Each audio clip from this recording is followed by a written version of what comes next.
अस्सलामुअलैकुम बिस्मिल्लाहिर्रहमानिर्रहीम। Welcome to kitchen with Anshara. आज मैं आपको बनाना सिखा रही हूँ फ्रेंच टोस्ट, जो कि आप नाश्ते में भी बना सकते हैं और बच्चों को लंच में भी दे सकते हैं, या तो आप शाम में चाय के साथ भी बना सकते हैं। बहुत ही मज़े की रेसिपी है, झटपट घर पे जो चीज़ें अवेलेबल हों आप उनसे बना सकते हैं।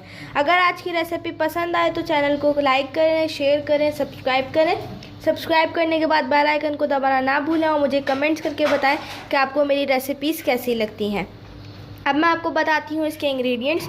इसके लिए मैंने लिया है आधा कप दूध लिया, 1 अंडा, 2 टेबल स्पून चीनी, 1 टेबल स्पून होममेड बटर, मक्खन। इसकी रेसिपी आपको चैनल पे मिल जाएगी, चेक करना ना भूलिएगा।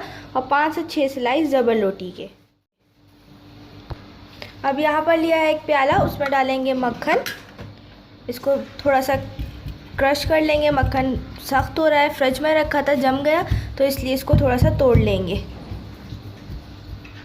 यहाँ पर मक्खन को थोड़ा सा क्रश कर लिया। अब इसमें डालेंगे चीनी, इसके बाद इसमें डालेंगे अंडा। 1 अंडा लिया था वो डाल देंगे इसमें और इसको करेंगे मिक्स अच्छे तरीके से। आप चाहें तो हैंड बीटर से भी इसको बीट कर सकते हैं, लेकिन आसान तरीके से बनाना सिखा रहे हैं आपको आज फ्रेंच टोस्ट, तो इसलिए इसको आपको हाथ से आप इसको करेंगे बीट, ताकि इसमें चीज़ें अच्छे तरीके से मिक्स हो जाए।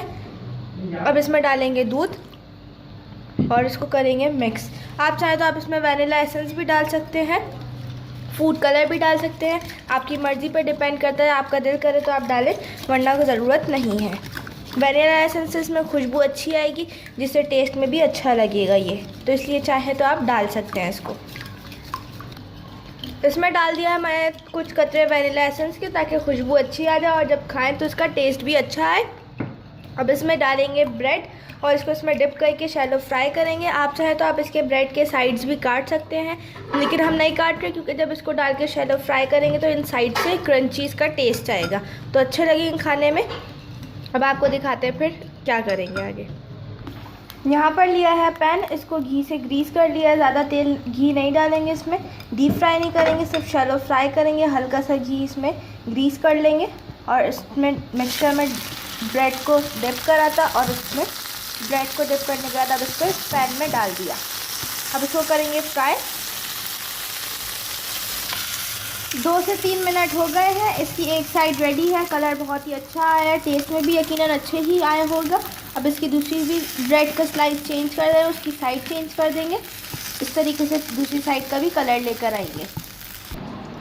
फ्रेंच टोस्ट रेडी हो गए हैं। तकरीबन ये 4 मिनट में हुए थे। 2 मिनट एक साइड से और 2 मिनट एक साइड से इसको फ्राई करा था, शैलो फ्राई करा। ज़्यादा डीप फ्राई नहीं करेंगे, वरना ये बहुत ही ऑयली बनेंगे।